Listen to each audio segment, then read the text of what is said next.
So how to fix WhatsApp not opening. Hello guys, welcome to this video. I'm gonna show you how to fix WhatsApp not opening easily. So all what you have to do is don't worry, just keep watching until the end and I am sure 100% the problem is gonna be fixed.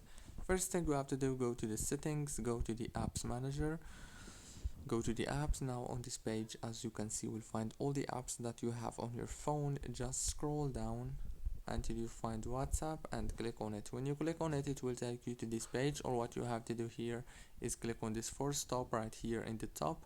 When you click on it, it's very important, and then go to the notifications management, scroll down, go to the more settings option. It will take you directly to the WhatsApp. Or what you have to do here is make sure that all those options right here are enabled, especially the use high priority notifications option. Go back.